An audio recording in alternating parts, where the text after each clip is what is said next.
បាទជម្រាបសួរក្រុមអាយដាមលោកជំទាវលោកស្រីនេះកញ្ញាកំពុងតែមើលការ live ផ្ទាល់លើអគ្គយុទ្ធវិស័យ01ថ្ងៃនេះជំរាបកិត្តិយសមែនទែនដែលបានមកដល់ស្ថានីយ៍របស់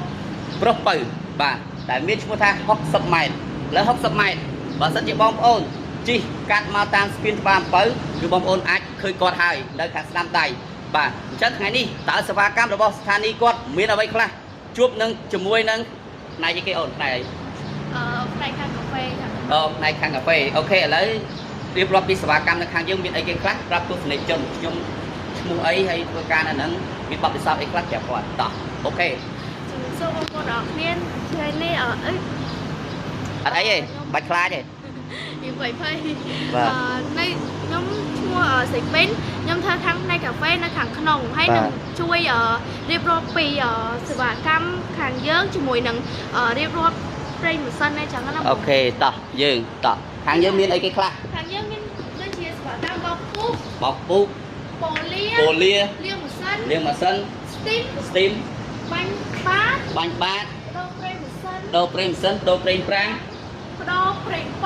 ប៉ុងដូរប្រេងប្រអប់លេខសម្អាតបាញ់ប្រេងបាទនេះ brand name របស់យើងបាទអញ្ចឹងបងប្អូនបានឃើញហើយពីការទស្សនាទាំងអស់នេះនៅក្នុងផ្លូវ60ម៉ែត្រស្ថានីយ៍យើងបាទអញ្ចឹងជួបជាមួយបងអូនស្រីនៅហាងកាហ្វេទាំងអស់គ្នាមក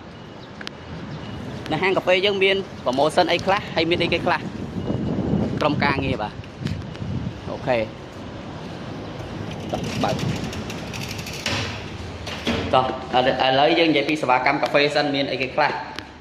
តាក់ទងជាមួយនឹងកាហ្វេអូនឯងស្គាល់បទពិសោធន៍កាហ្វេហើយត្រូវទេអញ្ចឹងនៅហាងកាហ្វេយើងមានរូបជាតិអីខ្លះហើយមានសេវាកម្មអីខ្លះហើយតម្លៃប៉ុន្មានប្រាប់អង្គតើបងនៅពេលដែលបងមករៀនរថយន្តបងអាចមកអញ្ជើញមកពិសាកាហ្វេនៅខាងប្អូនបានខាងប្អូនមានជាកាហ្វេប្រភេទ passion មួយនឹងដូងមានអីមួយជាមួយនឹងទឹកសុទ្ធអីដែរបងអូខេតោះនេះបងប្អូនមើលម៉ាស៊ីនកាហ្វេបាទអូការរៀបចំនិងរចនាសម្ព័ន្ធគឺស្អាតមែនទេបងប្អូនបាទមានផាសុខភាពល្អមែនទែនបងប្អូនមកទីនេះតោះនិយាយអំពីសេវាកម្មប្រេងម៉ាស៊ីនយើងមានអីខ្លះប្រូម៉ូសិនអីខ្លះប្រាប់ភ្ញៀវទាំងអស់តោះមានអីខ្លះប្រូម៉ូសិនអីខ្លះក្នុងការពិសេសយ៉ាងក្នុងការពិសេសរបស់ក្រាខាងយើងមានដូចជាប្រូប្រេងម៉ាស៊ីនពេជ្រប៉ុនមានប្រូម៉ូសិន34ជាមួយនឹងហ្វូប៊ិកប្រូម៉ូសិន34ដូចគ្នាបងអាចអញ្ជើញមកខាងប្អូនបានហើយហ្វ្រីមានសេវាកម្មហ្វ្រីលាងហ្វ្រីស្ទីមជូនបងដោយអត់គិតថ្លៃ